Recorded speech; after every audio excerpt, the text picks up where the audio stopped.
Prime Asia TV ਤੇ ਤੁਹਾਡਾ ਸਵਾਗਤ ਹੈ। ਮੈਂ ਹਾਂ ਆਨੰਦਪ੍ਰੀਤ ਸਿੰਘ ਤੇ ਪ੍ਰੋਗਰਾਮ ਲੈ ਕੇ ਹਾਜ਼ਰ ਹਾਂ ਜੀ prime discussion with Jatinder Pannu. ਤੇ ਹਰ ਰੋਜ਼ ਦੀ ਤਰ੍ਹਾਂ ਪੰਨੂ ਸਾਹਿਬ ਇਸ ਪ੍ਰੋਗਰਾਮ ਦੇ ਵਿੱਚ ਆਪ ਹੁੰਦੇ ਨੇ। ਸਭ ਤੋਂ ਪਹਿਲਾਂ ਪੰਨੂ ਸਾਹਿਬ ਦਾ ਕਰਦੇ ਹਾਂ ਸਵਾਗਤ, ਫਿਰ ਉਸ ਤੋਂ ਬਾਅਦ ਕਰਵਾਵਾਂਗੇ ਪੰਨੂ ਸਾਹਿਬ ਤੋਂ ਖਬਰਾਂ ਤੇ ਚਰਚਾ। ਪੰਨੂ ਸਾਹਿਬ ਬਹੁਤ ਬਹੁਤ ਸਵਾਗਤ, ਸਤਿ ਸ਼੍ਰੀ ਅਕਾਲ, ਹਾਲ ਚਾਲ ਕਿੱਦਾਂ ਜੀ? ਜੀ ਸ਼ੁਕਰੀਆ ਆਨੰਦਪ੍ਰੀਤ ਜੀ, ਸਤਿ ਸ਼੍ਰੀ ਅਕਾਲ। ਹਾਲ ਚਾਲ ਬਿਲਕੁਲ ਠੀਕ ਹੈ, ਤੁਹਾਡੇ ਸਾਹਮਣੇ ਮੌਜੂਦ ਹਾਂ ਜੀ। ਪੰਨੂ ਸਾਹਿਬ 2015 ਦਾ ਕੇਸ ਕੋਟਕਪੂਰਾ ਗੋਲੀकांड ਮਾਮਲਾ ਚਾਰਜਸ਼ੀਟ ਹੋ ਗਈ ਹੈ ਪੇਸ਼। ਉਸ ਤੋਂ ਬਾਅਦ ਅਗਾਊ ਜ਼ਮਾਨਤਾਂ ਤੇ ਅੱਜ ਕੋਰਟ ਦੇ ਵੱਲੋਂ ਫੈਸਲਾ ਆ ਗਿਆ ਜੀ। ਫੈਸਲਾ ਕੀ ਹੈ ਜੀ ਤੇ ਉਸ ਤੋਂ ਬਾਅਦ ਕੀ ਅਸਰ ਹੋ ਸਕਦਾ, ਇਹ ਦੱਸਿਓ। ਆਨੰਦਪ੍ਰੀਤ ਜੀ, ਇਹ ਫੈਸਲਾ ਕੱਲ੍ਹ ਆਉਣ ਦੀ ਸਾਰਿਆਂ ਨੂੰ ਉਡੀਕ ਸੀ, ਪਰ ਮੁੜ ਕੇ ਖਬਰਾਂ ਆਉਂਦੀਆਂ ਸਨ ਜੱਜ ਸਾਹਿਬ ਫੈਸਲਾ ਲਿਖਾ ਰਹੇ ਆ ਤੇ ਅਖੀਰ ਉਹਨਾਂ ਨੇ ਇੱਕ ਦਿਨ ਅੱਗੇ ਪਾ ਦਿੱਤਾ ਕਿ ਕੱਲ੍ਹ ਅਨਾਉਂਸ ਕਰਾਂਗੇ। ਅੱਜ ਉਹਨਾਂ ਨੇ ਅਨਾਉਂਸ ਕਰ ਦਿੱਤਾ ਤੇ ਬਹੁਤਾ ਲੇਟ ਵੀ ਨਹੀਂ ਕੀਤਾ, ਅੱਧੇ ਦਿਨ ਤੋਂ ਪਹਿਲਾਂ ਕਰ ਦਿੱਤਾ ਜੀ। ਫੈਸਲੇ ਤੋਂ ਕੱਲ੍ਹ ਇਹ ਲੱਗਦਾ ਸੀ ਕਿ ਜੱਜ ਸਾਹਿਬ ਪੂਰੀ ਗੰਭੀਰਤਾ ਨਾਲ ਕੇਸ ਨੂੰ ਲੈ ਰਹੇ ਆ। ਉਹ ਇਸ ਕੇਸ ਨੂੰ ਇਸ ਤਰ੍ਹਾਂ ਲੈ ਰਹੇ ਆ ਕਿ ਫੈਸਲਾ ਲਿਖਾ ਕੇ ਵੀ ਰੋਕ ਲਿਆ ਤਾਂ ਕਿ ਦੁਬਾਰਾ ਵਿਚਾਰ ਸਕਣ, ਕੋਈ ਲਫ਼ਜ਼ਾਂ ਦਾ ਹੇਰ-ਫੇਰ ਨਾ ਰਹਿ ਜਾਏ, ਕੋਈ ਗ੍ਰਾਮਰ ਦੀ ਗਲਤੀ ਨਾ ਰਹਿ ਜਾਏ ਜਿਹੜੀ ਅੱਗੇ ਜਾ ਕੇ ਹਾਈ ਕੋਰਟ ਦੇ ਵਿੱਚ ਜਾਂ ਕਿਸੇ ਹੋਰ ਥਾਂ ਦੇ ਉੱਤੇ ਚੁਣੌਤੀ ਦਿੱਤੀ ਜਾ ਸਕਦੀ ਹੋਵੇ। ਨਾਪ ਤੋਲ ਕੇ ਉਹਨਾਂ ਫੈਸਲਾ ਕੀਤਾ ਹੋਵੇਗਾ, ਇਹ ਅਸੀਂ ਸਮਝ ਸਕਦੇ ਹਾਂ। ਅੱਗੋਂ ਹਾਲਾਤ ਭਵਿੱਖ ਵਿੱਚ ਦੱਸਣਗੇ। ਇਸ ਫੈਸਲੇ 'ਚ ਐਡੀਸ਼ਨਲ ਸੈਸ਼ਨ ਜੱਜ ਸਾਹਿਬ ਨੇ ਉੱਥੇ ਫਰੀਦਕੋਟ ਇਹ ਹੁਕਮ ਕੀਤਾ ਹੈ ਕਿ ਜਿਹੜਾ ਕੋਟਕਪੂਰਾ ਗੋਲੀकांड ਆ ਉਸ ਕੇਸ ਦੇ ਵਿੱਚ ਦੋਸ਼ੀ ਬਣਾਏ ਗਏ ਸੁਖਬੀਰ ਸਿੰਘ ਬਾਦਲ ਦੀ ਜ਼ਮਾਨਤ ਦੀ ਅਰਜ਼ੀ ਰੱਦ ਕੀਤੀ ਜਾਂਦੀ ਹੈ ਜੀ। ਸੁਖਬੀਰ ਸਿੰਘ ਬਾਦਲ ਨੂੰ ਬੜੀ ਆਸ ਸੀ ਕਿ ਅਦਾਲਤ ਤੋਂ ਜ਼ਮਾਨਤ ਹੋ ਸਕਦੀ ਹੈ, ਪਰ ਬਹੁਤ ਸਾਰੇ ਲੋਕਾਂ ਦਾ ਖਿਆਲ ਸੀ ਕਿ ਇਹ ਜ਼ਮਾਨਤ ਹੋ ਨਹੀਂ ਸਕਣੀ। ਸੁਖਬੀਰ ਸਿੰਘ ਬਾਦਲ ਨੇ ਆਪ ਕਿਤੇ ਆਸ ਪ੍ਰਗਟ ਕੀਤੀ ਹੋਵੇ ਮੈਨੂੰ ਪਤਾ ਨਹੀਂ, ਪਰ ਉਹਦੇ ਸਾਥੀ ਇਹ ਕਹਿੰਦੇ ਸੀ ਕਿ ਜ਼ਮਾਨਤ ਤਾਂ ਹੋ ਹੀ ਜਾਣੀ ਆ। ਪਤਾ ਨਹੀਂ ਕਿੱਦਾਂ ਉਹ ਕਹਿੰਦੇ ਸੀ, ਉਹ ਨਹੀਂ ਹੋ ਸਕੀ। ਇਹਦੇ ਨਾਲ ਦੂਸਰੀ ਗੱਲ ਜਿਹੜੀ ਮੈਂ ਪਿਛਲੇ ਹਫ਼ਤੇ ਤੋਂ ਵੀ ਲਗਾਤਾਰ ਕਹਿ ਰਿਹਾ ਸਾਂ ਕਿ ਵੱਡੇ ਬਾਦਲ ਸਰਦਾਰ ਪ੍ਰਕਾਸ਼ ਸਿੰਘ ਬਾਦਲ ਦੀ ਜਿਹੜੀ ਜ਼ਮਾਨਤ ਆ ਉਹ ਮਨਜ਼ੂਰ ਹੋ ਸਕਦੀ ਹੈ। ਮੈਂ ਇਹ ਵੀ ਸਮਝਦਾ ਸਾਂ ਕਿ ਉਹਨੂੰ ਅਦਾਲਤੀ ਪੇਸ਼ੀ ਵਾਸਤੇ ਮਜਬੂਰ ਕੀਤਾ ਜਾਣਾ ਹੋਰ ਤਰ੍ਹਾਂ ਜਾਪੇਗਾ। 95 ਸਾਲ ਉਮਰ ਹੈ। ਜਿਹੜਾ ਬੰਦਾ ਦੋ ਬੰਦਿਆਂ ਦੇ ਮੋਢੇ 'ਤੇ ਹੱਥ ਰੱਖ ਕੇ ਬਾਥਰੂਮ ਤੱਕ ਜਾਂਦਾ ਉਹਨੂੰ ਜ਼ਮਾਨਤ ਮਿਲ ਜਾਣੀ ਆ ਤੇ ਮਿਲ ਵੀ ਜਾਣੀ ਚਾਹੀਦੀ ਹੈ, ਇਹ ਜਾਪਦਾ ਸੀ। ਇਹਦਾ ਕਈਆਂ ਲੋਕਾਂ ਨੂੰ ਬੁਰਾ ਲੱਗਦਾ ਸੀ ਕਿ ਜੇ ਕੱਲ੍ਹ ਨੂੰ ਚੋਣਾਂ ਆ ਜਾਣ ਤੇ ਵੱਡੇ ਬਾਦਲ ਸਾਹਿਬ ਨੇ ਫਿਰ ਤੁਸੀਂ ਵੇਖਿਓ ਪਿੰਡ ਫਿਰਨਾ, ਕਈ ਕਿਸਮ ਦੀਆਂ ਲੋਕੀ ਗੱਲਾਂ ਕਰਦੇ ਸੀ। ਪਰ ਮੈਂ ਸਮਝਦਾ ਕਿ ਅਦਾਲਤ ਨੇ, ਜੱਜ ਸਾਹਿਬ ਨੇ ਬੜਾ ਸੋਚ ਕੇ ਨਾਪ ਤੋਲ ਕੇ ਫੈਸਲਾ ਦਿੱਤਾ। ਉਸ ਫੈਸਲੇ 'ਚ ਉਹਨਾਂ ਸੁਖਬੀਰ ਸਿੰਘ ਬਾਦਲ ਨੂੰ ਕੋਈ ਰਿਆਇਤ ਨਹੀਂ ਦਿੱਤੀ ਤੇ ਵੱਡੇ ਬਾਦਲ ਸਾਹਿਬ ਦੀ ਉਮਰ ਦਾ ਲਿਹਾਜ਼ ਕਰਕੇ ਤੇ ਉਹਨਾਂ ਨੇ ਰਿਆਇਤ ਜਿਹੜੀ ਦੇਣੀ ਸੀ ਉਹ ਦੇ ਦਿੱਤੀ ਹੈ। ਉਹ ਕਾਨੂੰਨੀ ਰਿਆਇਤ ਹੈ, ਕੋਈ ਇਹੋ ਜਿਹੀ ਗੱਲ ਨਹੀਂ। ਦੂਸਰੀ ਗੱਲ ਇਹ ਕਿ ਮੈਂ ਇਹ ਨਹੀਂ ਕਹਿੰਦਾ ਕਿ ਇਹਦੇ ਨਾਲ ਹੋਰ ਕਿਹਦੀ ਪਰ ਪੁਲਿਸ ਦੇ ਸਾਬਕਾ DGP ਸਮੇਤ ਸਿੰਘ ਸੈਣੀ ਦੀ ਅਰਜ਼ੀ ਜਮਾਤ ਦੀ ਸੀ, ਉਹਦਾ ਕੀ ਬਣਿਆ, ਜਾਂ ਸਾਬਕਾ ਜਿਹੜਾ SSP ਸੀ ਫਰੀਦਕੋਟ ਦਾ, ਉਹਦੀ ਜ਼ਮਾਨਤ ਅਰਜ਼ੀ ਰੱਦ ਹੋ ਗਈ। ਮੈਂ ਉਹਦੀ ਚਰਚਾ 'ਚ ਨਹੀਂ ਪੈਣਾ ਚਾਹੁੰਦਾ। ਮੈਂ ਦੱਸਣਾ ਚਾਹੁੰਦਾ ਕਿ ਇਸ ਮਾਮਲੇ 'ਚ ਬਾਦਲ ਬਾਪ ਬੇਟੇ ਵੱਲੋਂ ਪੇਸ਼ ਹੋਏ ਵਕੀਲ ਸਾਹਿਬ ਨੇ ਇਹ ਆਖਿਆ ਸੀ ਕਿ ਇਹ ਅੱਗੇ ਜਦੋਂ ਵੀ ਵਿਸ਼ੇਸ਼ ਜਾਂਚ ਟੀਮ ਨੇ SIT ਨੇ ਬੁਲਾਇਆ ਜਾ ਕੇ ਪੇਸ਼ ਹੁੰਦੇ ਰਹੇ, ਉਹਨਾਂ ਦੀ ਹਰ ਗੱਲ ਦਾ ਜਵਾਬ ਦਿੰਦੇ ਰਹੇ, ਜਾਂਚ ਵਿੱਚ ਸਹਿਯੋਗ ਕਰਦੇ ਰਹੇ। ਇਸ ਕਰਕੇ ਇਹਨਾਂ ਨੂੰ ਜ਼ਮਾਨਤ ਦੇਣ ਵਿੱਚ ਕੋਈ ਹਰਜ ਨਹੀਂ ਹੋਣਾ ਚਾਹੀਦਾ, ਇਹ ਕੋਈ ਖਰਾਬੀ ਨਹੀਂ ਕਰਨ ਲੱਗੇ। ਪਰ ਦੂਸਰੀ ਧਿਰ ਨੇ ਆਖਿਆ ਕਿ ਇਹ ਪ੍ਰਭਾਵ ਵਾਲੇ ਲੋਕ ਨੇ, ਜੇ ਇਹਨਾਂ ਨੂੰ ਜ਼ਮਾਨਤ ਦੇ ਦਿੱਤੀ ਗਈ ਤੇ ਬਾਹਰ ਲੋਕਾਂ ਦੇ ਉੱਤੇ ਅਸਰ ਪਾ ਕੇ, ਦਬਾਅ ਪਾ ਕੇ, ਪਤਿਆ ਕੇ, ਡਰਾ ਕੇ ਕਿਸ ਕਿਸਮ ਦਾ ਪ੍ਰਭਾਵਿਤ ਨਾ ਕਰ ਦੇਣ। ਉਹਨਾਂ ਨੇ ਆਪਣੇ ਢੰਗ ਨਾਲ ਜੋ ਕਹਿਣਾ ਸੀ ਕਹਿ ਦਿੱਤਾ ਹੋਵੇਗਾ। ਅਖੀਰ ਸਾਰੀ ਬਹਿਸ ਤੋਂ ਬਾਅਦ ਜੱਜ ਸਾਹਿਬ ਨੂੰ ਜੋ ਗੱਲ ਮੰਨਣੀ ਚਾਹੀ ਉਹਨਾਂ ਨੇ ਕਰ ਦਿੱਤੀ। ਇਸ ਫੈਸਲੇ ਦਾ ਅਸਰ ਅਜੇ ਅੱਗੇ ਵੀ ਪੈਣਾ। ਸੁਖਬੀਰ ਸਿੰਘ ਬਾਦਲ ਨੇ ਜ਼ਮਾਨਤ ਦੀ ਅਰਜ਼ੀ ਇੱਥੇ ਰੱਦ ਹੋਣ ਤੋਂ ਬਾਅਦ ਚੁੱਪ ਕਰਕੇ ਨਹੀਂ ਬਹਿ ਜਾਣਾ। ਉਹਨਾਂ ਨੇ ਅੱਜ ਹੀ ਸਾਰੀ ਤਿਆਰੀ ਕਰ ਲਈ ਹੋਣੀ ਹੈ। ਕੱਲ੍ਹ ਸਵੇਰ ਤੱਕ ਪੰਜਾਬ ਹਰਿਆਣਾ ਹਾਈ ਕੋਰਟ ਦੇ ਵਿੱਚ ਉਹਨਾਂ ਦੀ ਇਹੋ ਜ਼ਮਾਨਤ ਦੀ ਅਰਜ਼ੀ ਬਦਲੇ ਰੂਪ ਦੇ ਵਿੱਚ ਜਾ ਕੇ ਪੇਸ਼ ਹੋ ਸਕਦੀ। ਉੱਥੇ ਦੱਸਿਆ ਜਾ ਸਕਦਾ ਕਿ ਫਰੀਦਕੋਟ ਦੀ ਸੈਸ਼ਨ ਕੋਰਟ ਨੇ ਜ਼ਮਾਨਤ ਨਹੀਂ ਦਿੱਤੀ, ਇਸ ਕਰਕੇ ਹਾਈ ਕੋਰਟ ਦੀ ਸੁਣਵਾਈ ਕਰੇ।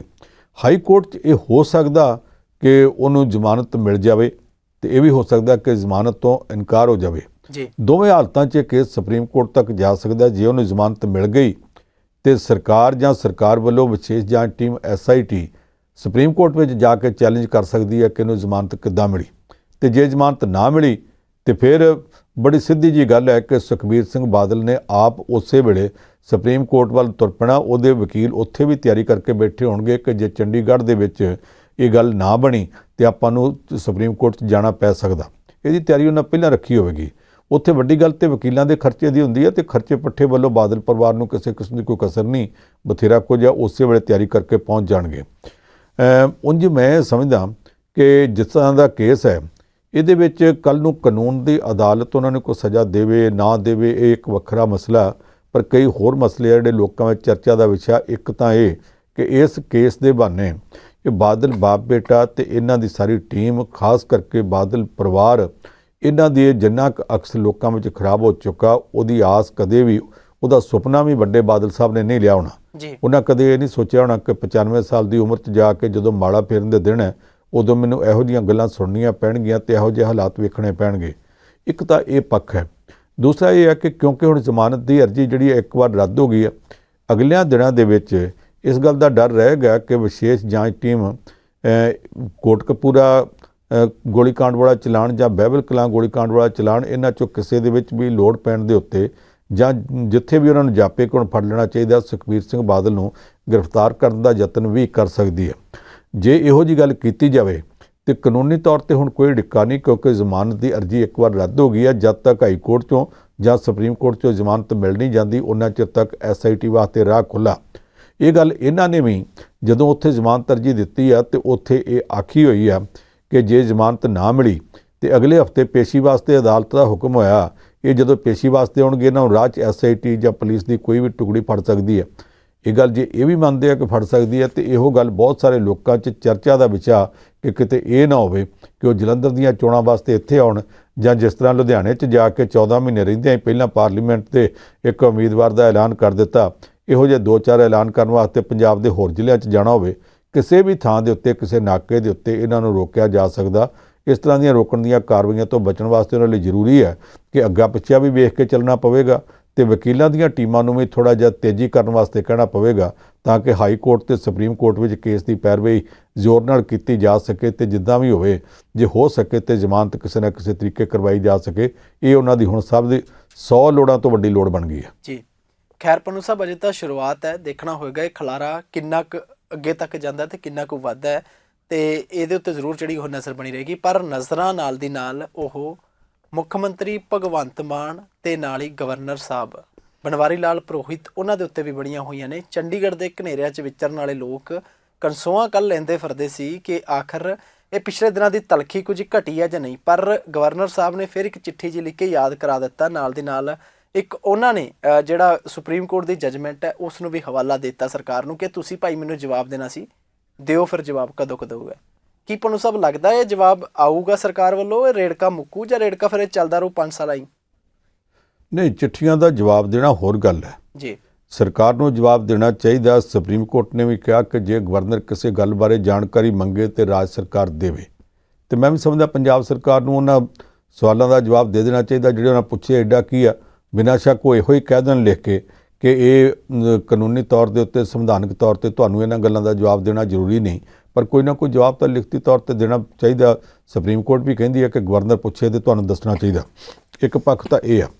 ਦੂਸਰਾ ਪੱਖ ਇਹ ਆ ਕਿ ਗਵਰਨਰ ਸਾਹਿਬ ਬੜਾ ਰੁਕ ਕੇ ਚਾਂਦਮਾਰੀ ਕਰਦੇ ਆ। ਇਹ ਕੋਈ ਤਰੀਕਾ ਨਹੀਂ। ਪਹਿਲਾਂ ਜਦੋਂ ਪੰਜਾਬ ਦੇ ਵਿੱਚ ਮੈਗਾ ਇਨਵੈਸਟਮੈਂਟ ਸਮੇਲਨ ਹੋ ਰਿਹਾ ਸੀ, ਸਾਰੇ ਦੇਸ਼ ਦੇ ਇੰਡਸਟਰੀਅਲਿਸਟ ਇੱਥੇ ਸੱਦੇ ਹੋਏ ਸਨ। ਇਹ ਤਿਆਰੀ ਹੋ ਰਹੀ ਸੀ ਕਿ ਪੰਜਾਬ ਦੇ ਵਿੱਚ ਨਵੀਂ ਇੰਡਸਟਰੀ ਲਾਉਣ ਵਾਸਤੇ ਮਾਹੌਲ ਬਣਾਇਆ ਜਾਵੇ। ਐਨ ਉਸ ਮੌਕੇ ਤੇ ਗਵਰਨਰ ਸਾਹਿਬ ਨੇ ਪੰਜਾਬ ਦੀ ਵਿਧਾਨ ਸਭਾ ਦਾ ਬਜਟ ਸੈਸ਼ਨ ਸੱਦਣ ਤੋਂ ਰੋਕਣ ਦਾ ਉਹ ਐਲਾਨ ਕਰ ਦਿੱਤਾ ਜਿਹੜਾ ਅੱਜ ਤੱਕ ਭਾਰਤ ਵਿੱਚ ਕਦੇ ਕਿਸੇ ਗਵਰਨਰ ਨੇ ਕੀਤਾ ਹੀ ਨਹੀਂ ਸੀ। ਇਹ ਮਾਮਲਾ ਸੁਪਰੀਮ ਕੋਰਟ ਚਲਾ ਗਿਆ। ਸੁਪਰੀਮ ਕੋਰਟ ਨੇ ਆਖਿਆ ਕਿ ਇਹ ਸੰਵਿਧਾਨਕ ਜ਼ਿੰਮੇਵਾਰੀ ਹੈ, ਗਵਰਨਰ ਸਾਹਿਬ ਇਸ ਤਰ੍ਹਾਂ ਦੀ ਜ਼ਿੰਮੇਵਾਰੀ ਤੋਂ ਇਨਕਾਰ ਨਹੀਂ ਕਰ ਸਕਦੇ, ਉਹ ਸਰਕਾਰ ਨੂੰ ਰੋਕ ਨਹੀਂ ਸਕਦੇ, ਬਜਟ ਪੇਸ਼ ਕਰਨਾ ਪੈਣਾ, ਪਾਸ ਕਰਨਾ ਪੈਣਾ। ਫਿਰ ਵੀ ਤਾਂ ਸੱਦਿਆ ਹੀ। ਅਜੇ ਪਿਛਲੇ ਸਾਲ ਵੀ ਇੱਕ ਵਾਰੀ ਵਿਧਾਨ ਸਭਾ ਸਮਾਗਮ ਸੱਦਣ ਤੋਂ ਗਵਰਨਰ ਸਾਹਿਬ ਇਨਕਾਰ ਕਰ ਚੁੱਕੇ ਸੀ। ਕਈ ਬਿੱਲਾਂ ਦੇ ਰਾਹ 'ਚ ਵੀ ਰੇੜਕਾ ਪਾ ਚੁੱਕੇ ਆ। ਉਹਨਾਂ ਦਾ ਇੱਕ ਸੁਭਾਅ ਜਿਹਾ ਬਣਿਆ। ਹੁਣ ਜਦੋਂ ਅੰਮ੍ਰਿਤਸਰ ਦੇ ਵਿੱਚ G20 ਗਰੁੱਪ ਦੇ ਦੇਸ਼ਾਂ ਦਾ ਇੱਕ ਸਮਾਗਮ ਹੋ ਰਿਹਾ, ਮੁੱਖ ਮੰਤਰੀ ਭਗਵੰਤ ਮਾਨ ਉੱਥੇ ਸੀ। ਦੁਨੀਆ ਵਿੱਚੋਂ 94 ਦੇਸ਼ਾਂ ਦੇ 20 ਦੇਸ਼ਾਂ ਦੇ ਆਗੂ ਉੱਥੇ ਆਏ ਬੈਠੇ ਸੀ, ਪ੍ਰਤੀਨਿਧ ਆਏ ਬੈਠੇ ਸੀ। ਐਨ ਉਸ ਮੌਕੇ ਤੇ ਗਵਰਨਰ ਸਾਹਿਬ ਨੇ ਆਪਣੇ ਦਫ਼ਤਰ ਵਿੱਚ ਉਹ ਚਿੱਠੀ ਜਾਰੀ ਕਰਵਾ ਦਿੱਤੀ, ਉਹ ਫੈਸਲਾ ਜਾਰੀ ਕਰਵਾ ਦਿੱਤਾ ਜਿਹੜਾ ਸੁਪਰੀਮ ਕੋਰਟ ਨੇ ਪੰਜਾਬ ਦੇ ਮੁੱਖ ਮੰਤਰੀ ਤੇ ਪੰਜਾਬ ਦੇ ਗਵਰਨਰ ਦੇ ਸਬੰਧਾਂ ਬਾਰੇ ਦਿੱਤਾ ਸੀ। ਉਹ 'ਚੋਂ ਚੋਣਵੀਆਂ ਗੱਲਾਂ ਜਿਹੜੀਆਂ ਗਵਰਨਰ ਸਾਹਿਬ ਨੂੰ ਫਿੱਟ ਬੈਠਦੀਆਂ ਸੀ, ਉਹ ਮੀਡੀਆ ਵਾਲੇ ਕਹਿੰਦੇ ਆ ਕਿ ਉਹ ਜਾਰੀ ਕਰਵਾਈਆਂ ਗਈਆਂ ਤਾਂ ਕਿ ਲੋਕਾਂ ਤੱਕ ਪਹੁੰਚ ਜਾਣ ਕਿ ਸੁਪਰੀਮ ਕੋਰਟ ਨੇ ਸਰਕਾਰ ਨੂੰ ਆਹ ਝਟਕਾ ਦਿੱਤਾ, ਆ ਮੁੱਖ ਮੰਤਰੀ ਨੂੰ ਦਬਕਾ ਮਾਰਿਆ। ਇਹ ਗੱਲਾਂ ਸਾਰੀਆਂ ਜਿਹੜੀਆਂ ਕਹਿਣ ਵਾਲੀਆਂ ਸੀ ਉਦੋਂ ਇਸ ਢੰਗ ਨਾਲ ਜਿਵੇਂ ਕਹੀਆਂ ਗਈਆਂ ਉਹ ਠੀਕ ਨਹੀਂ ਸੀ। ਆ ਮੌਕਾ ਠੀਕ ਨਹੀਂ ਸੀ। ਗਵਰਨਰ ਸਾਹਿਬ ਨੂੰ ਇਹੋ ਜਿਹੇ ਮੌਕੇ ਥੋੜ੍ਹਾ ਚੁੱਪ ਰਹਿਣਾ ਚਾਹੀਦਾ ਸੀ। ਇਹੋ ਗੱਲਾਂ ਉਹ ਬਾਅਦ ਵਿੱਚ ਵੀ ਕਹਿ ਸਕਦੇ ਸੀ। ਮੈਂ ਸਮਝਦਾ ਕਿ ਹੁਣ ਇਹਦੇ ਤੋਂ ਬਾਅਦ ਵੀ ਉਹਨਾਂ ਨੂੰ ਥੋੜ੍ਹਾ ਸੰਭਲ ਕੇ ਚੱਲਣਾ ਚਾਹੀਦਾ। ਪਰ ਜੇ ਇਹ ਹੋਵੇ ਕਿ ਉਹ ਇੱਕ ਨੀਤੀ ਦੇ ਤਹਿਤ ਇਹੋ ਜਿਹਾ ਕੁਝ ਕਰ ਰਹੇ ਹੋਣ, ਲੱਗਦਾ ਬਹੁਤ ਸਾਰੇ ਲੋਕਾਂ 'ਚ ਚਰਚਾ ਗਵਰਨਰ ਅੱਜ ਕੱਲ੍ਹ ਪੋਲੀਟੀਕਲ ਪੋਸਟਾਂ ਨੇ ਅਤੇ ਗਵਰਨਰ ਸਾਹਿਬ ਤਾਂ ਪਹਿਲਾਂ ਵੀ ਪੋਲੀਟਿਕਸ ਵਿੱਚੋਂ ਆਏ ਨੇ, ਪਾਰਲੀਮੈਂਟ ਮੈਂਬਰ ਵੀ ਰਹਿ ਚੁੱਕੇ ਨੇ, 3 ਸੂਬਿਆਂ ਦੇ ਗਵਰਨਰ ਰਹਿ ਚੁੱਕੇ ਨੇ। ਜੇ ਕਿਸੇ ਦੇ ਕਹਿਣ ਦੇ ਉੱਤੇ ਇਹ ਇੱਕ ਰਾਜਨੀਤਿਕ ਖੇਡ ਖੇਡਦੇ ਹੋਣ ਤੇ ਫਿਰ ਇਹਨਾਂ ਨੇ ਰੁਕਣਾ ਨਹੀਂ, ਫਿਰ ਇਹ ਆਪਣਾ ਕੰਮ ਕਰਦੇ ਰਹਿਣਗੇ। ਪਰ ਮੈਂ ਵੈਸੇ ਸਮਝਦਾ ਕਿ ਆਉਣ ਵਾਲੇ ਸਮੇਂ 'ਚ ਇਹਨਾਂ ਨੂੰ ਇਹਨਾਂ ਗੱਲਾਂ ਤੋਂ ਪਰਹੇਜ਼ ਕਰਨਾ ਚਾਹੀਦਾ।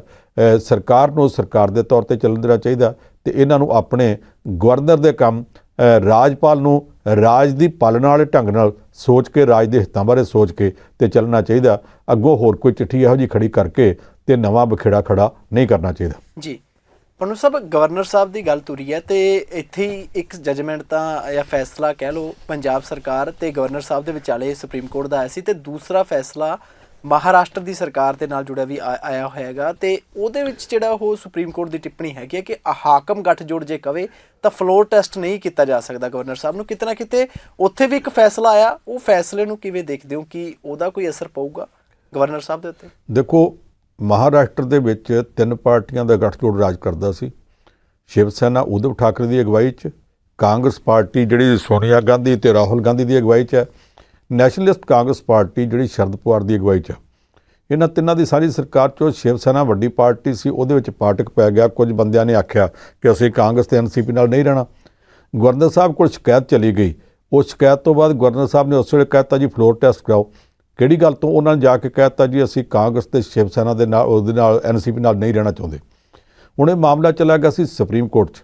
ਸੁਪਰੀਮ ਕੋਰਟ ਨੇ ਕੱਲ੍ਹ ਇਹ ਕਿਹਾ ਕਿ ਹਾਲਾਤ ਕੋਈ ਵੀ ਹੋਣ, ਰਾਜ ਕਰਦੇ ਗੱਠਜੋੜ ਦੇ ਵਿੱਚੋਂ ਕੁਝ ਬੰਦੇ ਜੀ ਇਸ ਤਰ੍ਹਾਂ ਦੀਆਂ ਗੱਲਾਂ ਕਹਿੰਦੇ ਆ ਤੇ ਉਹਨਾਂ ਦੇ ਕਹਿਣ ਦੇ ਉੱਤੇ ਜਿਹੜੀ ਚੁਣੀ ਹੋਈ ਸਰਕਾਰ ਜਿਹੜੀ ਆ ਉਹਨੂੰ ਡੀਸਟੇਬਲਾਈਜ਼ ਕਰਨਾ, ਅਸਥਿਰ ਕਰਨਾ ਗਲਤ ਹੈ।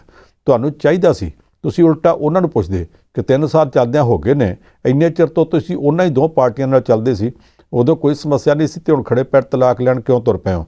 ਇਹ ਸਵਾਲ ਪੁੱਛਣਾ ਚਾਹੀਦਾ ਸੀ। ਇਸ ਤਰ੍ਹਾਂ ਕੱਲ੍ਹ ਨੂੰ ਕਿਸੇ ਵੀ ਥਾਂ ਦੇ ਉੱਤੇ ਗੱਠਜੋੜ ਤੇ ਮਤਭੇਦ ਆਉਣ ਤੇ ਤੁਸੀਂ ਉਹਨਾਂ ਮਤਭੇਦਾਂ ਨੂੰ ਲੈ ਕੇ ਤੇ ਫਲੋਰ ਟੈਸਟ ਦਾ ਹੁਕਮ ਦੇ ਦਿਆ ਕਰੋਗੇ। ਇਹ ਗੱਲ ਸੁਪਰੀਮ ਕੋਰਟ ਨੇ ਠੀਕ ਆਖੀ ਆ ਔਰ ਸੁਪਰੀਮ ਕੋਰਟ ਨੂੰ ਇਸ ਮਾਮਲੇ 'ਚ ਅਗਵਾਈ ਕਰਨੀ ਚਾਹੀਦੀ ਆ, ਕਿਉਂਕਿ ਭਾਰਤ ਵਿੱਚ ਇੱਕ ਰਿਵਾਜ ਪੈ ਚੁੱਕਾ। ਪਹਿਲਾਂ ਇਸੇ ਤਰ੍ਹਾਂ ਇੱਥੇ ਕਰਨਾਟਕਾ ਵਿੱਚ ਵੀ ਹੋਇਆ ਸੀ ਔਰ ਕਰਨਾਟਕਾ ਵਿੱਚ ਜਿਹੜੇ ਗਵਰਨਰ ਨੇ ਕੀਤਾ ਸੀ, ਉਹ ਗਵਰਨਰ ਪਿੱਛੋਂ ਗੁਜਰਾਤ ਤੋਂ ਆਇਆ ਹੋਇਆ ਸੀ, ਬੜਾ ਰੌਲਾ ਪਿਆ ਸੀ। ਉੱਥੇ ਕਾਂਗਰਸ ਤੇ ਜਨਤਾ ਦਲ ਐਸ ਦੀ ਸਾਂਝੀ ਸਰਕਾਰ ਜਿਸ ਤਰ੍ਹਾਂ ਤੋੜੀ ਗਈ, ਉਹਨਾਂ ਦੇ ਬੰਦੇ ਖਿੱਚ ਕੇ ਉੱਥੇ ਮਹਾਰਾਸ਼ਟਰ 'ਚ ਜਾ ਕੇ ਰੱਖੇ ਗਏ ਤੇ ਫਿਰ ਫਲੋਰ ਟੈਸਟ ਦਾ ਹੁਕਮ ਦਿੱਤਾ ਗਿਆ, ਉਹ ਸਰਕਾਰ ਉਲਟਾਈ ਗਈ। ਇਹੋ ਗੱਲ ਸੁਪਰੀਮ ਕੋਰਟ ਨੇ ਹੁਣ ਆਖੀ ਹੈ ਕਿ ਜੇ ਗਵਰਨਰਾਂ ਦੇ ਹੁਕਮ ਤੇ ਇਸ ਤਰ੍ਹਾਂ ਲੋਕਾਂ ਦੀ ਚੁਣੀ ਹੋਈ ਸਰਕਾਰ ਦਾ ਤਖਤਾ ਪਲਟਾਉਣਾ ਤੇ ਇਹ ਠੀਕ ਨਹੀਂਗਾ, ਇਹ ਅੱਗੇ ਤੋਂ ਨਹੀਂ ਹੋਣਾ ਚਾਹੀਦਾ। ਉਹਦੇ 'ਚ ਅਜੇ ਅੰਤਮ ਫੈਸਲਾ ਆਉਣਾ, ਪਰ ਸੁਪਰੀਮ ਕੋਰਟ ਜੋ ਕੁਝ ਕਹਿੰਦੀ ਪਈ ਹੈ ਉਹਦਾ ਧਿਆਨ ਰੱਖਣਾ ਚਾਹੀਦਾ। ਇਹ ਖੇਡ ਜੇ ਹੌਲੀ ਹੌਲੀ ਵੱਧਦੀ ਜਾਵੇ, ਪਹਿਲਾਂ ਕਾਂਗਰਸੀ ਸਰਕਾਰਾਂ ਇਸ ਤਰ੍ਹਾਂ ਕਰਦੀਆਂ ਹੁੰਦੀਆਂ ਸਨ, ਹੁਣ ਜੇ ਕਾਂਗਰਸੀ ਸਰਕਾਰਾਂ ਦੀ ਥਾਂ ਉਹ ਭਾਜਪਾ ਆ ਗਈ ਹੈ, ਜਿਹਦੀਆਂ ਸਰਕਾਰਾਂ ਅੱਗੇ ਕਾਂਗਰਸ ਤੋੜਦੀ ਰਹੀ ਸੀ, ਉਦੋਂ ਇਹ ਪਿੱਟਦੇ ਹੁੰਦੇ ਸੀ, ਚੀਕਦੇ ਹੁੰਦੇ ਸੀ। ਉੱਤਰ ਪ੍ਰਦੇਸ਼ ਵਿੱਚ ਇਹਨਾਂ ਦੀ ਸਰਕਾਰ ਤੋੜੀ ਗਈ ਔਰ ਇੱਕ ਕਾਂਗਰਸੀ ਨੂੰ ਮੁੱਖ ਮੰਤਰੀ ਬਣਾਇਆ ਗਿਆ ਤੇ ਸਾਬਕਾ ਪ੍ਰਧਾਨ ਮੰਤਰੀ ਅਟਲ ਬਿਹਾਰੀ ਵਾਜਪਾਈ ਆਪ ਉੱਥੇ ਜਾ ਕੇ ਤੇ ਵਿਧਾਨ ਸਭਾ ਦੇ ਸਾਹਮਣੇ ਧਰਨਾ ਮਾਰ ਕੇ ਬੈਠ ਗਏ ਸਨ। ਤੇ 3 ਦਿਨਾਂ ਦੇ ਅੰਦਰ ਅੰਦਰ ਜਦੋਂ ਹਾਈ ਕੋਰਟ ਨੇ ਉਹ ਸਰਕਾਰ ਤੋੜ ਕੇ ਤੇ ਫਿਰ ਭਾਜਪਾ ਦੀ ਸਰਕਾਰ ਬਣਾਉਣ ਦਾ ਹੁਕਮ ਦਿੱਤਾ, ਉਹਨਾਂ ਚਿਰ ਤੱਕ ਵਾਜਪਾਈ ਸਾਹਿਬ ਉੱਥੇ ਧਰਨੇ ਤੇ ਰਹੇ ਸਨ। ਜਿਹੜੇ ਆਪ ਧਰਨੇ ਮਾਰਦੇ ਰਹੇ ਸਨ, ਉਹਨਾਂ ਨੂੰ ਇਹ ਖਿਆਲ ਰੱਖਣਾ ਚਾਹੀਦਾ ਕਿ ਅਸੀਂ ਗਵਰਨਰਾਂ ਤੋਂ ਇਹੋ ਜਿਹਾ ਕੰਮ ਨਾ ਕਰਵਾਈਏ ਜਿਹੜਾ ਕਾਂਗਰਸ ਕਰਦੀ ਸੀ ਤੇ ਅਸੀਂ ਵਿਰੋਧ ਕਰਦੇ ਰਹੇ ਹਾਂ। ਅਜੇ ਵੀ ਜੇ ਗਵਰਨਰ ਇਹੋ ਕੁਝ ਕਰਨ ਤੇ ਇਹ ਲੋਕਤੰਤਰ ਨੂੰ ਢਾਹ ਲਾਉਣ ਵਾਲੀ ਗੱਲ ਆ। ਸੁਪਰੀਮ ਕੋਰਟ ਨੇ ਕੱਲ੍ਹ ਆਪਣੇ ਢੰਗ ਨਾਲ ਇੱਕ ਸੇਧ ਦੇ ਦਿੱਤੀ ਆ, ਉਹ ਸੇਧ ਨੂੰ ਮੰਨ ਕੇ ਚੱਲਣਗੇ ਤੇ ਲੋਕਤੰਤਰ ਦਾ ਫਾਇਦਾ, ਨਹੀਂ ਤੇ ਫਿਰ ਸਾਰੀਆਂ ਤਰ੍ਹਾਂ ਦਾ ਨੁਕਸਾਨ ਹੋਵੇਗਾ। ਜੀ ਪੰਨੂ ਸਾਹਿਬ, 29 ਮਈ ਨੂੰ ਮਰਹੂਮ ਸਿੱਧੂ ਮੂਸੇਵਾਲੇ ਦੇ ਜਿਹੜੀ ਡੈਥ ਹੋਈ ਸੀਗੀ ਤੇ 19 ਮਾਰਚ ਨੂੰ ਹੁਣ ਉਹਨਾਂ ਦੀ ਪਹਿਲੀ ਬਰਸੀ ਹੈਗੀ ਹੈ ਤੇ ਉਸ ਤੋਂ ਪਹਿਲਾਂ ਲਾਰੈਂਸ ਬਿਸ਼ਨੋਈ ਦਾ ਇੰਟਰਵਿਊ ਜਿਹੜਾ ਚਰਚਾ 'ਚ ਹੈ ਤੇ ਹਾਲਾਂਕਿ ਉਸ ਨੂੰ ਲੈ ਕੇ ਉਹਨਾਂ ਦੇ ਮਾਪਿਆਂ ਨੇ ਕਈ ਕੁਝ ਜਿਹੜਾ ਉਹ ਗੱਲ ਆਖੀ ਹੈ, ਪਰ ਨਾਲ ਦੀ ਨਾਲ ਸਵਾਲਾਂ ਦੇ ਘੇਰੇ ਵਿੱਚ ਸੀ ਕਿ ਇੰਟਰਵਿਊ ਹੋ ਕਿਵੇਂ ਗਿਆ, ਕਦੋਂ ਹੋਇਆ, ਕਿੱਥੇ ਹੋਇਆ। ਤਾਂ ਅੱਜ DGP ਪੰਜਾਬ ਕੁਝ ਕਹਿ ਰਹੇ ਨੇ। ਪੰਨੂ ਸਾਹਿਬ, ਕੀ ਤੁਹਾਨੂੰ ਲੱਗਦਾ ਇਹ ਇੰਟਰਵਿਊ 'ਚ ਜੇਲ੍ਹਾਂ 'ਚ ਵੀ ਹੋਣ ਲੱਗ ਗਈਆਂ ਤਾਂ ਕਿੱਧਰ ਕੁ ਜਾ ਕੇ ਸਾਡਾ ਸਿਸਟਮ ਜਿਹੜਾ ਸਾਰਾ ਖੜੂਗਾ? ਦੇਖੋ, ਮੈਂ DGP ਸਾਹਿਬ ਦੀ ਪ੍ਰੈਸ ਕਾਨਫਰੰਸ ਨਹੀਂ ਸੁਣੀ। ਪੰਜਾਬ ਪੁਲਿਸ ਦੇ ਮੁਖੀ DGP ਗੌਰਵ ਯਾਦਵ ਨੇ ਕੀ ਆਖਿਆ ਮੈਨੂੰ ਨਹੀਂ ਪਤਾ ਜੀ। ਮੈਂ ਇਸ ਗੱਲ ਦੇ ਉੱਤੇ ਵੀ ਬਹੁਤਾ ਨਹੀਂ ਜਾਂਦਾ ਕਿ ਜਿਨ੍ਹਾਂ ਦਾ ਜਵਾਨ ਪੁੱਤ ਮਰਿਆ ਬਲਕੌਰ ਸਿੰਘ ਤੇ ਉਹਨਾਂ ਦੀ ਪਤਨੀ ਕੀ ਕਹਿੰਦੇ ਆ, ਉਹ ਜਿਨ੍ਹਾਂ ਦੇ ਘਰ 'ਚ ਜਵਾਨ ਪੁੱਤ ਮਰਿਆ ਹੋਵੇ ਉਹਨਾਂ ਦੀਆਂ ਭਾਵਨਾਵਾਂ ਨੂੰ ਸਮਝਣਾ ਚਾਹੀਦਾ। ਦੁਖੀ ਨੇ ਤੇ ਉਹ ਜਦੋਂ ਬੋਲਦੇ ਆ ਤੇ ਉਹਨਾਂ ਦੇ ਅੰਦਰਲਾ ਦਿਲ ਦਾ ਦੁੱਖ ਬੋਲਦਾ ਤੇ ਉਹਦੀ ਕਦਰ ਕੀਤੀ ਜਾਣੀ ਚਾਹੀਦੀ ਹੈ। ਸਵਾਲ ਇਹ ਹੈ ਕਿ ਲਾਰੈਂਸ ਬਿਸ਼ਨੋਈ ਨੇ ਜੋ ਕੁਝ ਆਖਿਆ ਉਹਦੇ ਵਿੱਚ ਕੋਈ ਤੱਤ ਸੱਚ ਹੈਗਾ ਕਿ ਨਹੀਂ ਹੈਗਾ, ਪੁਲਿਸ ਇਹਦੀ ਪੜਤਾਲ ਕਰ ਲਵੇ। ਦੂਜੀ ਗੱਲ ਇਹ ਹੈ ਕਿ ਕੱਲ੍ਹ ਹੀ ਚੰਡੀਗੜ੍ਹ 'ਚ ਕੁਝ ਗੈਂਗਸਟਰ ਫੜੇ ਗਏ ਨੇ ਜਿਹੜੇ ਬੰਬੀਆ ਗਰੁੱਪ ਦੇ ਨੇ। ਉਹ ਇਹ ਕਹਿੰਦੇ ਆ ਕਿ ਅਸੀਂ ਸਿੱਧੂ ਮੂਸੇਵਾਲੇ ਦੇ ਕਤਲ ਦਾ ਬਦਲਾ ਲੈਣਾ। ਉਹ ਕਿਉਂ ਕਹਿੰਦੇ ਆ? ਜੇ ਉਹਨਾਂ ਨੂੰ ਪੰਜਾਬ ਪੁਲਿਸ ਨੇ ਫੜਿਆ ਹੁੰਦਾ ਫਿਰ 36 ਗੱਲਾਂ ਚੱਲਣੀਆਂ ਸੀ ਕਿ ਪੰਜਾਬ ਪੁਲਿਸ ਆਪਣੀ ਕੋਈ ਸਟੋਰੀ ਪਲਾਟ ਕਰਨਾ ਚਾਹੁੰਦੀ, ਪੰਜਾਬ ਸਰਕਾਰ ਇਹ ਚਾਹ ਕਰਨਾ ਚਾਹੁੰਦੀ ਹੈ। ਚੰਡੀਗੜ੍ਹ ਦੀ ਪੁਲਿਸ ਇਹਨਾਂ ਦੇ ਕਹਿਣ ਤੇ ਨਹੀਂ ਚੱਲਦੀ। ਉਹਦੇ ਵਿੱਚ IG DIG ਉੱਪਰ ਹੋਰ ਪਾਸਿਓਂ ਆ ਕੇ ਬੈਠੇ ਨੇ। SSP ਦੇ ਤੇ ਪਹਿਲਾਂ ਹੀ ਅਧਿਕਾਰ ਉੱਥੇ ਛਾਂਕ ਕੇ ਬਹੁਤ ਥੋੜ੍ਹੇ ਜਿਹੇ ਕਰ ਦਿੱਤੇ ਗਏ ਨੇ। ਉਹ ਪੁਲਿਸ ਇਹਨਾਂ ਦੀ ਮਰਜ਼ੀ ਮੁਤਾਬਕ ਨਹੀਂ ਚੱਲਦੀ। ਜੇ ਉਹਨਾਂ ਫੜਿਆ ਉਹ ਕੀ ਕਰਨਗੇ? ਦੂਸਰੀ ਗੱਲ ਇਹ ਕਿ ਜਿਹੜਾ ਲਾਰੈਂਸ ਬਿਸ਼ਨੋਈ ਹੈ ਇਸ ਗਰੁੱਪ ਨੂੰ ਪਹਿਲਾ ਹੱਥ ਪੰਜਾਬ ਪੁਲਿਸ ਨੇ ਨਹੀਂ ਸੀ ਪਾਇਆ, ਦਿੱਲੀ ਪੁਲਿਸ ਨੇ ਪਾਇਆ ਸੀ। ਉੱਥੋਂ ਹੀ ਇਹ ਗੱਲ ਸਾਰੀ ਇਹ ਘੁੱਡੀ ਖੁੱਲ੍ਹੀ ਸੀ ਕਿ ਸਿੱਧੂ ਮੂਸੇਵਾਲੇ ਦਾ ਕਤਲ ਲਾਰੈਂਸ ਬਿਸ਼ਨੋਈ ਗਰੁੱਪ ਨੇ ਕੀਤਾ, ਸਚਨ ਬਿਸ਼ਨੋਈ ਦਾ ਹੱਥ ਹੈ। ਗੋਲਡੀ ਬਰਾੜ ਨੇ ਕੈਨੇਡਾ 'ਚੋਂ ਕਹਿ ਕੇ ਤੇ ਕਰਵਾਇਆ। ਉਹ ਸਾਰਾ ਕੁਝ ਉੱਥੇ ਆਉਂਦਾ ਸੀ। ਇਹਦਾ ਮਤਲਬ ਕਿ ਇਹਦੇ 'ਚ ਪੰਜਾਬ ਪੁਲਿਸ ਤੇ ਪੰਜਾਬ ਸਰਕਾਰ ਦਾ ਕੋਈ ਇਸ ਜਾਂਚ ਪੜਤਾਲ ਦੇ ਵਿੱਚ ਉਸ ਤਰ੍ਹਾਂ ਦਾ ਦਖਲ ਨਹੀਂ ਕਿ ਆਪਣੀ ਮਰਜ਼ੀ ਨਾਲ ਕੋਈ ਚਾਬੀ ਘੁਮਾ ਸਕਦੇ ਹੋਣ। ਹੁਣ ਉਹਨੇ ਲਾਰੈਂਸ ਬਿਸ਼ਨੋਈ ਨੇ ਇੱਕ ਇੰਟਰਵਿਊ ਦਿੱਤੀ ਹੈ। ਇਹ ਇੰਟਰਵਿਊ ਉਹਨੇ ਕਿਉਂ ਦਿੱਤੀ? ਜਿਹੜੇ ਚੈਨਲ ਨੇ ਇੰਟਰਵਿਊ ਜਾਰੀ ਕੀਤੀ ਹੈ ਉਹਨਾਂ ਨੇ ਇਹ ਮੌਕਾ ਕਿਉਂ ਚੁਣਿਆ ਇਹ ਉਹਨਾਂ ਨੂੰ ਪਤਾ ਹੋਊਗਾ। ਜੇ ਕਿਸੇ ਪੰਜਾਬੀ ਚੈਨਲ ਨੇ ਇਹ ਕੰਮ ਕੀਤਾ ਹੁੰਦਾ ਤੇ ਫਿਰ ਉਹਦੀਆਂ ਤਾਰਾਂ ਕਈ ਤਰ੍ਹਾਂ ਨਾਲ ਪੰਜਾਬ ਦੀ ਸਰਕਾਰ ਨਾਲ ਜੋੜੀਆਂ ਜਾਣੀਆਂ ਸੀ। ਇਹ ਹੁਣ ਕੌਮੀ ਪੱਧਰ ਦਾ ਹਿੰਦੀ ਚੈਨਲ ਆ ਤੇ ਉਹ ਪੰਜਾਬ ਸਰਕਾਰ ਦੇ ਕੰਟਰੋਲ ਵਿੱਚ ਵੀ ਉਹਨੂੰ ਕੋਈ ਨਹੀਂ ਕਹਿ ਸਕਦਾ, ਬਲਕਿ ਉਹਨੇ ਪੰਜਾਬ ਸਰਕਾਰ ਦੀ ਕਈ ਮਾਮਲਿਆਂ 'ਚ ਪਹਿਲਾਂ ਨੁਕਤਾਚੀਨੀ ਕੀਤੀ ਹੋਈ ਆ। ਉੱਥੋਂ ਜਾ ਕੇ ਇਹ ਇੰਟਰਵਿਊ ਜਿਹੜੀ ਆ ਉਹ ਟੈਲੀਕਾਸਟ ਕੀਤੀ ਗਈ ਆ। ਇੰਟਰਵਿਊ ਮੈਂ ਪਹਿਲਾਂ ਵੀ ਇਹ ਕਹਿ ਚੁੱਕਾ ਕਿ ਇਹ ਜ਼ਰੂਰੀ ਨਹੀਂ ਕਿ ਬਠਿੰਡੇ 'ਚ ਹੋਈ ਹੋਵੇ। ਇਹ ਕਿਸੇ ਥਾਂ ਆਉਂਦਿਆਂ ਜਾਂਦਿਆਂ ਕਿਸੇ ਦੂਜੀ ਜੇਲ੍ਹ 'ਚ ਵੀ ਹੋਈ ਹੋ ਸਕਦੀ ਆ। ਅਦਾਲਤਾਂ ਵਿੱਚ ਬਖਸ਼ੀਖਾਨਾ ਹੁੰਦਾ ਜਿੱਥੇ ਪੇਸ਼ੀ ਵਾਸਤੇ ਲਿਆਂਦੀਆਂ ਕੈਦੀਆਂ ਨੂੰ ਤੇ ਜਿਹੜੇ ਹਵਾਲਾਤੀ ਉਹਨਾਂ ਨੂੰ ਰੱਖਿਆ ਜਾਂਦਾ। ਜਦ ਤੱਕ ਅਦਾਲਤ ਵਿੱਚ ਆਵਾਜ਼ ਨਹੀਂ ਪੈਂਦੀ ਉਹ ਭੱਜ ਨਾ ਜਾਂਦੇ ਹੋਣ, ਉਹ ਕਿਸੇ ਨੂੰ ਮਾਰ ਨਾ ਦਿੰਦੇ ਹੋਣ, ਉਹਨਾਂ ਨੂੰ ਕੋਈ ਮਾਰ ਨਾ ਦਿੰਦਾ ਹੋਵੇ, ਇਸ ਕਰਕੇ ਉਹਨਾਂ ਨੂੰ ਬਖਸ਼ੀਖਾਨੇ 'ਚ ਰੱਖਿਆ ਜਾ ਸਕਦਾ। ਬਖਸ਼ੀਖਾਨਾ ਬੜਾ ਵੱਡਾ ਹਾਲ ਹੁੰਦਾ। ਇਹ ਇੰਟਰਵਿਊ ਉੱਥੇ ਵੀ ਹੋ ਸਕਦੀ ਆ ਜਾਂ ਆਉਂਦਿਆਂ ਜਾਂਦਿਆਂ ਰਸਤੇ 'ਚ ਕਿਸੇ ਪੁਲਿਸ ਵਾਲੇ ਨੇ ਕਰਵਾਈ ਹੋ ਸਕਦੀ ਆ। ਆਉਂਦਿਆਂ ਜਾਂਦਿਆਂ ਉਹਨਾਂ ਦੇ ਨਾਲ ਜੇਲ੍ਹ ਦਾ ਸਟਾਫ ਨਹੀਂ ਹੁੰਦਾ, ਪੁਲਿਸ ਵਾਲੀ ਵੱਖਰੀ ਗਾਰਡ ਹੁੰਦੀ ਆ ਤੇ ਉਹ ਗਾਰਡ ਹਰ ਵੇਲੇ ਨਵੀਂ ਹੁੰਦੀ ਆ। ਉਹਦੀਆਂ ਪੇਸ਼ੀਆਂ ਪੰਜਾਬ ਵਿੱਚ ਵੀ ਹੁੰਦੀਆਂ ਰਹੀਆਂ, ਬਾਹਰ ਵੀ ਹੁੰਦੀਆਂ ਰਹੀਆਂ, ਰਾਜਸਥਾਨ ਵੀ ਗਿਆ ਸੀ। ਅੱਜ ਮੈਨੂੰ ਇੰਨਾ ਕੁ ਪਤਾ ਲੱਗਾ ਕਿ ਪੰਜਾਬ ਦੇ DGP ਨੇ ਆਖਿਆ ਕਿ ਇਹ ਪੰਜਾਬ ਵਿੱਚ ਨਹੀਂ ਹੋਈ ਤੇ ਬਠਿੰਡੇ 'ਚ ਨਹੀਂ ਹੋਈ। ਫਿਰ ਇੱਥੇ ਨਹੀਂ ਹੋਈ ਤੇ ਕਿੱਥੇ ਹੋ ਗਈ ਇਹ ਮੈਨੂੰ ਪਤਾ ਨਹੀਂ। ਜਿਹੜੀ ਦੂਸਰੀ ਗੱਲ ਹੈ ਉਹ ਇਹ ਕਿ ਇੰਟਰਵਿਊ ਕਾਫੀ ਦਿਨ ਪਹਿਲਾਂ ਦੀ ਹੋਈ ਜਾਪਦੀ ਆ। ਅਜੇ ਆ ਪਿਛਲੇ ਹਫ਼ਤੇ ਦੀ ਗੱਲ ਹੈ। ਗੋਇੰਦਵਾਲ ਜੇਲ੍ਹ ਵਿੱਚ ਦੋ ਗਰੁੱਪਾਂ ਦਾ ਝਗੜਾ ਹੋਇਆ। ਇੱਕ ਗਰੁੱਪ ਜਿਹੜਾ ਬੰਬੀਆ ਗਰੁੱਪ ਨਾਲ ਮਿਲ ਕੇ ਚੱਲਦਾ ਸੀ, ਦੂਸਰਾ ਗਰੁੱਪ ਲਾਰੈਂਸ ਬਿਸ਼ਨੋਈ ਵਾਲਾ ਸੀ। ਉੱਥੇ ਇੱਕ ਬੰਦਾ ਕਤਲ ਹੋਇਆ। ਫਿਰ ਉਹਦੇ 'ਚ 5-6 ਪੁਲਿਸ ਜਿਹੜੇ ਜੇਲ੍ਹ ਵਾਲੇ ਸਟਾਫ ਸੀ, ਅਫਸਰ ਸੀ, ਉਹਨਾਂ ਦੀ ਗ੍ਰਿਫਤਾਰੀ ਵੀ ਹੋਈ। ਕਿੰਨਾ ਕੁਛ ਹੋ ਚੁੱਕਾ। ਜੇ ਲਾਰੈਂਸ ਬਿਸ਼ਨੋਈ ਦੀ ਇੰਟਰਵਿਊ ਤਾਜ਼ੀ ਹੁੰਦੀ ਤੇ ਇਹਨੇ ਕਿਸੇ ਨਾ ਕਿਸੇ ਰੂਪ ਵਿੱਚ ਇਹ ਗੱਲ ਜ਼ਰੂਰ ਕਰਨੀ ਸੀ ਕਿ ਗੋਇੰਦਵਾਲ ਸਾਹਿਬ ਦੀ ਜੇਲ੍ਹ ਵਿੱਚ ਮੇਰੇ ਉਸ ਗਰੁੱਪ ਦੇ ਉੱਤੇ ਮੇਰੇ ਸਾਥੀਆਂ 'ਤੇ ਹਮਲਾ ਕੀਤਾ ਗਿਆ। ਇਹੋ ਜਿਹੀ ਕੋਈ ਗੱਲ ਨਹੀਂ ਕੀਤੀ। ਇਹਦਾ ਮਤਲਬ ਇਹ ਹੈ ਕਿ ਇਹ ਸਾਰੀ ਇੰਟਰਵਿਊ ਉਹਦੇ ਤੋਂ ਪਹਿਲਾਂ ਦੀ ਹੈ, ਜਿਹਦੇ ਬਾਰੇ ਉਹਨੂੰ ਉਦੋਂ ਨਹੀਂ ਸੀ ਪਤਾ ਕਿਉਂਕਿ ਉਹ ਘਟਨਾ ਉਦੋਂ ਜੇ ਨਹੀਂ ਸੀ ਵਾਪਰੀ। ਹੁਣ ਕੁਝ ਲੋਕ ਇਹ ਵੀ ਸਵਾਲ ਉਠਾਉਂਦੇ ਆ ਕਿ ਇਹਦੇ ਵਾਲ ਹੁਣ ਛੋਟੇ ਆ, ਉਦੋਂ ਹੁਣ ਵੱਡੇ ਆ, ਉਸ ਇੰਟਰਵਿਊ 'ਚ ਛੋਟੇ ਆ। ਵਾਲਾਂ ਵੂਲਾਂ ਦੇ ਮਾਮਲੇ 'ਚ ਮੈਨੂੰ ਬਹੁਤਾ ਨਹੀਂ ਪਤਾ, ਮੈਂ ਉਹਦੇ 'ਚ ਨਹੀਂ ਜਾਂਦਾ। ਪਰ ਕੁਝ ਕਈ ਗੱਲਾਂ ਇਹੋ ਜਿਹੀਆਂ ਜਿਹੜੀਆਂ ਦੱਸਦੀਆਂ ਕਿ ਇੰਟਰਵਿਊ ਕਰਨ ਤੋਂ ਬਾਅਦ ਕਈ ਦਿਨ ਰੋਕ ਕੇ ਰੱਖੀ ਗਈ ਆ ਤੇ ਰੋਕ ਕੇ ਰੱਖਣ ਤੋਂ ਬਾਅਦ ਅਚਾਨਕ ਜਦੋਂ ਚਲਾਈ ਗਈ ਆ ਉਹ ਚਲਾਉਣ ਵਾਸਤੇ ਇਹੋ ਜਿਹਾ ਮੌਕਾ ਕਿਉਂ ਚੁਣਿਆ ਗਿਆ, ਇਹ ਉਸ ਚੈਨਲ ਵਾਲੇ ਦੱਸ ਸਕਦੇ ਆ ਜਾਂ ਲਾਰੈਂਸ ਬਿਸ਼ਨੋਈ ਨੂੰ ਪਤਾ ਹੋ ਸਕਦਾ ਜਾਂ ਲਾਰੈਂਸ ਦੀ ਇੰਟਰਵਿਊ ਕਰਵਾਉਣ ਵਾਲੇ ਜਿਹੜੇ ਆ ਉਹਨਾਂ ਨੂੰ ਪਤਾ ਹੋ ਸਕਦਾ। ਇਹ ਵੀ ਲੱਗਦਾ ਕਿ ਇੰਸਟਰੂਮੈਂਟ ਇੰਟਰਵਿਊ ਵਾਸਤੇ ਬੜੇ ਸ਼ਾਨਦਾਰ ਕਿਸਮ ਦੇ ਉੱਥੇ ਭੇਜੇ ਗਏ ਆ ਤੇ ਜੇ ਇੰਟਰਵਿਊ ਉੱਥੇ ਬੜੇ ਸ਼ਾਨਦਾਰ ਕਿਸਮ ਦੇ ਭੇਜੇ ਜਾ ਸਕਦੇ ਆ ਤੇ ਇਹ ਇਕੱਲੇ ਪੰਜਾਬ ਵਿੱਚ ਨਹੀਂ ਗੇ, ਇਹ ਹਰਿਆਣੇ 'ਚ ਵੀ ਹੁੰਦਾ, ਇਹ ਰਾਜਸਥਾਨ 'ਚ ਵੀ ਹੁੰਦਾ, ਇਹ ਦਿੱਲੀ ਵਿੱਚ ਵੀ ਪਹੁੰਚ ਜਾਂਦੇ ਆ। ਦਿੱਲੀ 'ਚ ਬੈਠਾ ਸੁਕੇਸ਼ ਨਾਂ ਦਾ ਇੱਕ ਮਹਾ ਠੱਗ ਉੱਥੋਂ ਸਾਰੀ ਰਾਜਨੀਤੀ ਨੂੰ ਵੀ ਘੁਮਾਈ ਜਾਂਦਾ, ਫਿਲਮ ਨਗਰੀ ਮੁੰਬਈ ਨੂੰ ਵੀ ਘੁਮਾਈ ਜਾਂਦਾ, ਉੱਥੋਂ ਐਕਟਰਾਂ ਤੇ ਐਕਟਰੀਆਂ ਦੇ ਨਾਲ ਵੀ ਕਈ ਕਿਸਮ ਦੇ ਸੰਬੰਧ ਬਣਾਈ ਜਾਂਦਾ। ਇਹ ਫਲਾਣਾ ਫਲਾਣੇ ਨਾਲ ਸੀ, ਫਲਾਣੇ ਨਾਲ ਮੈਂ ਵਿਆਹ ਕਰਾਉਣਾ ਸੀ, ਫਲਾਣੇ ਨੂੰ ਮੈਂ ਫਲਾਣਤਾ ਰੱਖਣਾ ਸੀ, ਇਹ ਵੀ ਗੱਲਾਂ ਕਰੀ ਜਾਂਦਾ। ਅਜੇ ਤੱਕ ਉਹਨੂੰ ਨਹੀਂ ਰੋਕ ਸਕੇ। ਮੁੰਬਈ ਦੀਆਂ ਜਿਹੜੀਆਂ ਜੇਲ੍ਹਾਂ ਨੇ ਮਹਾਰਾਸ਼ਟਰ ਦੀਆਂ, ਉਹਨਾਂ 'ਚ ਵੀ ਇਹ ਕੁਛ ਹੁੰਦਾ। ਇਹ ਹੁਣ ਪਤਾ ਹੀ ਨਹੀਂ ਕਿਹੜੇ ਥਾਂ ਕਿੱਥੇ ਕੀ ਵਾਪਰਿਆ, ਪੰਜਾਬ ਵਿੱਚ ਵਾਪਰਿਆ ਕਿ ਨਹੀਂ। ਇਹਦੇ ਤੋਂ ਤੇ ਇੱਕੋ ਸਬਕ ਮਿਲਦਾ ਕਿ ਜਿੱਥੇ ਕਿਤੇ ਵੀ ਅੱਗੇ ਤੋਂ ਚੌਕਸੀ ਰੱਖੀ ਜਾਵੇ। ਪੰਜਾਬੀ 'ਚ ਕਹਿੰਦੇ ਹੁੰਦੇ ਘਰ ਪੱਕਾ ਰੱਖ ਤੇ ਚੋਰ ਨਾ ਕਿਸੇ ਨੂੰ ਆਖ। ਇਹ ਇੰਟਰਵਿਊ ਦੱਸਦੀ ਹੈ ਕਿ ਸਾਡੀਆਂ ਜੇਲ੍ਹਾਂ ਦਾ ਪ੍ਰਬੰਧ ਅਜੇ ਤੱਕ ਪੱਕਾ ਨਹੀਂ, ਉੱਥੇ ਅੰਦਰ ਕੁਝ ਵੀ ਹੋ ਸਕਦਾ। ਕੱਲ੍ਹ ਨੂੰ ਕੋਈ ਦੇਸ਼ ਵਿਰੋਧੀ, ਕੋਈ ਵਿਦੇਸ਼ੀ ਤਾਕਤ ਦਾ ਏਜੰਟ ਵੀ ਉੱਥੇ ਕੁਝ ਕਰ ਸਕਦਾ। ਜੀ, ਪਨੂ ਸਾਹਿਬ ਸਵਾਲ ਤਾਂ ਵੱਡੇ ਨੇ, ਪਰ ਇਹਨਾਂ ਵੱਡੇ ਸਵਾਲਾਂ ਦੇ ਜਵਾਬ ਕਦੋਂ ਕੁ ਜਾ ਕੇ ਮਿਲਦੇ ਨੇ, ਇਹ ਜਿਹੜੀ ਉਲਝੀ ਹੋਈ ਗੁੱਥੀ ਹੈ ਕਦੋਂ ਕੁ ਸੁਲਝਦੀ ਹੈ, ਇਹ ਜਿਹੜਾ ਦੇਖਣਾ ਹੋਏਗਾ। ਪਰ ਨਾਲ ਹੀ ਪਨੂ ਸਾਹਿਬ ਲੀਡਰ ਹੱਥ ਜੋੜ ਕੇ ਵੋਟਾਂ ਮੰਗਦੇ ਤਾਂ ਬਹੁਤ ਸੁਣੇ, ਪਰ ਹੁਣ ਲੀਡਰਾਂ ਨੇ ਇਹ ਗੱਲ ਕਹਿਣੀ ਸ਼ੁਰੂ ਕਰਤੀ ਵੀ ਤੁਹਾਡਾ ਕੰਮ ਕਰਾਤਾ, ਜੇ ਨਾ ਵੋਟ ਪਾਈ ਫਿਰ ਛੇਤਰ ਪੈਣਗੇ। ਪਨੂ ਸਾਹਿਬ ਇਹ ਮੈਂਬਰ ਪਾਰਲੀਮੈਂਟ ਕਿਰਨ ਖੇਰ ਦਾ ਇਸ ਤਰੀਕੇ ਦਾ ਬਿਆਨ ਹੈ, ਆਖਰ ਇਹ ਨਵੀਂ ਕੋਈ ਤਰ੍ਹਾਂ ਦੀ ਰਣਨੀਤੀ ਸ਼ੁਰੂ ਹੋਊਗੀ, ਇੱਦਾਂ ਦੀ ਰਾਜਨੀਤੀ ਹੋਇਆ ਕਰੂਗੀ ਹੁਣ? ਦੇਖੋ ਇਹ ਬਿਆਨ ਮੈਂ ਵੀ ਉਹ ਸੁਣਿਆ, ਮੈਂ ਵੀਡੀਓ ਸੁਣੀ ਆ। ਬੀਬੀ ਕਿਰਨ ਖੇਰ ਪਾਰਲੀਮੈਂਟ ਦੀ ਮੈਂਬਰ ਹੈ ਤੇ ਉਹਨੇ ਇਹ ਬਿਆਨ ਕਿਸੇ ਅਨਪੜ੍ਹ ਇਲਾਕੇ ਵਿੱਚ, ਪਛੜੇ ਹੋਏ ਇਲਾਕੇ ਵਿੱਚ, ਭਾਰਤ ਦੇ 'ਚ ਕਿਸੇ ਇਹੋ ਜਿਹੇ ਇਲਾਕੇ 'ਚ ਜਿੱਥੇ ਜੰਗਲ ਵੇਲੇ ਹੋਣ, ਉੱਥੇ ਜਾ ਕੇ ਨਹੀਂ ਦਿੱਤਾ, ਕਿਸੇ ਗਰੀਬੀ ਮਾਰੇ ਇਲਾਕੇ 'ਚ ਨਹੀਂ ਦਿੱਤਾ। ਜਿਹੜਾ ਭਾਰਤ ਦਾ ਇੱਕੋ ਇੱਕ ਸ਼ਹਿਰ ਜਿਹਨੂੰ ਸਿਟੀ ਬਿਊਟੀਫੁਲ ਕਹਿੰਦੇ ਆ, ਜਿੱਥੇ ਸਭ ਤੋਂ ਵੱਧ ਪੜ੍ਹੇ ਲਿਖੇ ਲੋਕ ਰਹਿੰਦੇ ਹੋਣਗੇ ਸ਼ਾਇਦ, ਕੇਰਲਾ ਦੇ ਵਿੱਚ ਪੜ੍ਹਾਈ ਦਾ ਪੱਧਰ ਸਭ ਤੋਂ ਉੱਪਰ ਆ, ਪਰ ਸਾਡੇ ਚੰਡੀਗੜ੍ਹ 'ਚ ਵੀ ਘੱਟ ਨਹੀਂ, ਬਹੁਤ ਜ਼ਿਆਦਾ। ਉੱਥੇ ਇੱਕ ਕਲੋਨੀ ਵਿੱਚ ਜਾ ਕੇ ਮੀਟਿੰਗ ਕਰਦਿਆਂ ਜਿਹੜੇ ਸ਼ਬਦ ਕਿਰਨ ਖੇਰ ਨੇ ਵਰਤੇ ਆ, ਬਹੁਤ ਘਟੀਆ, ਬੜੇ ਸ਼ਰਮਨਾਕ, ਬੜੇ ਨਿੰਦਣਯੋਗ ਆ। ਬੜਾ ਫਿਲਮੀ ਡਾਇਲਾਗ ਬੋਲਣ ਵਾਂਗ ਬੜੇ ਸ਼ਰਮਨਾਕ ਢੰਗ ਨਾਲ ਕਹਿ ਰਹੀ ਆ, ਜੇ ਇਹਨਾਂ ਨੇ ਅਜੇ ਵੀ ਮੈਨੂੰ ਵੋਟਾਂ ਨਾ ਪਾਈਆਂ ਤਾਂ ਇਹਨਾਂ ਨੂੰ ਛਿੱਤਰ ਮਾਰਨ ਦੇ ਲਾਇਕ ਨੇ। ਜਿਹੜੀ ਸ਼ਬਦਾਵਲੀ ਉਹਨੇ ਵਰਤੀ ਆ, ਇਹ ਮੇਰਾ ਖਿਆਲ ਹੈ ਕਿ ਇੱਕ ਹੱਦ ਤੋਂ ਬਹੁਤ ਅੱਗੇ ਚਲੀ ਜਾਂਦੀ ਹੈ। ਬੀਬੀ ਕਿਰਨ ਖੇਰ ਨੂੰ ਇਸ ਮਾਮਲੇ ਦੇ ਵਿੱਚ ਖੜੇ ਪੈਰ ਮਾਫੀ ਵੀ ਮੰਗਣੀ ਚਾਹੀਦੀ ਹੈ, ਔਰ ਜਿੰਨੇ ਵੀ ਬਾਕੀ ਲੋਕ ਨੇ ਜਿਹੜੇ ਸੋਸ਼ਲ ਸਮਾਜਿਕ ਖੇਤਰ ਵਿੱਚ ਚੱਲਦੇ ਆ, ਰਾਜਨੀਤਿਕ ਖੇਤਰ ਵਿੱਚ ਚੱਲਦੇ ਆ, ਖਾਸ ਕਰਕੇ ਉਹਦੀ ਪਾਰਟੀ, ਉਹਨਾਂ ਸਾਰਿਆਂ ਨੂੰ ਇਹ ਆਖਣਾ ਚਾਹੀਦਾ ਕਿ ਇਹੋ ਜਿਹੀ ਸ਼ਬਦਾਵਲੀ ਜਿਨ੍ਹਾਂ ਵੋਟਰਾਂ ਨੇ ਤੁਹਾਨੂੰ ਪਾਰਲੀਮੈਂਟ ਤੱਕ ਪਹੁੰਚਾਇਆ, ਜਿਨ੍ਹਾਂ ਨੇ ਤੁਹਾਨੂੰ ਰਾਜ ਕਰਨ ਦਾ ਮੌਕਾ ਦਿੱਤਾ, ਜਿਨ੍ਹਾਂ ਬਾਰੇ ਇਹ ਕਹਿੰਦੇ ਆ ਕਿ ਛਿੱਤਰ ਮਾਰਨ ਦੇ ਲਾਇਕ ਹੈ, ਤੇ ਇਹ ਅਗਲੀ ਵਾਰੀ ਜਦੋਂ ਤੁਸੀਂ ਆਓਗੇ ਉਦੋਂ ਕੀ ਕਰਨਗੇ, ਇਹ ਸੋਚ ਲੈਣਾ ਚਾਹੀਦਾ। ਬੀਬੀ ਨੇ ਗੱਲ ਚੰਗੀ ਨਹੀਂ ਕੀਤੀ, ਉਹਨੂੰ ਅਜੇ ਵੀ ਇਸ ਮੌਕੇ ਨੂੰ ਸੰਭਾਲਣਾ ਚਾਹੀਦਾ। ਜੀ ਬਿਲਕੁਲ ਪਨੂ ਸਾਹਿਬ, ਤੁਸੀਂ ਸਾਡੇ ਨਾਲ ਜੁੜੇ, ਖਬਰਾਂ ਦੇ ਉੱਤੇ ਚਰਚਾ ਕੀਤੀ, ਤੁਹਾਡਾ ਬਹੁਤ ਬਹੁਤ ਧੰਨਵਾਦ, ਸ਼ੁਕਰੀਆ ਜੀ, ਸਤਿ ਸ਼੍ਰੀ ਅਕਾਲ ਜੀ। ਮਿਹਰਬਾਨੀ, ਸ਼ੁਕਰੀਆ ਜੀ। ਜੀ ਤਾਂ ਅੱਜ ਦੇ ਇਸ ਪ੍ਰੋਗਰਾਮ ਨੂੰ ਇੱਥੇ ਹੀ ਸਮਾਪਤ ਕਰਨ ਦਾ ਵੇਲਾ ਹੋ ਚੱਲਿਆ ਜੀ, ਤੇ ਇਸ ਪ੍ਰੋਗਰਾਮ ਮੁਤਲਕ ਤੁਹਾਡੀ ਟਿੱਪਣੀ, ਸਾਡੇ ਸੁਝਾਅ, ਉਹਨਾਂ ਦਾ ਸਾਨੂੰ ਇੰਤਜ਼ਾਰ ਰਹੇਗਾ। ਫਿਲਹਾਲ ਮੈਨੂੰ ਨੰਦਪ੍ਰੀਤ ਸਿੰਘ ਨੂੰ ਦਿਓ ਇਜਾਜ਼ਤ। ਵੇਖਦੇ ਰਹੋ ਪ੍ਰਾਈਮ ਏਸ਼ੀਆ TV, ਤੁਹਾਡਾ ਆਪਣਾ, ਤੁਹਾਡੇ ਲਈ।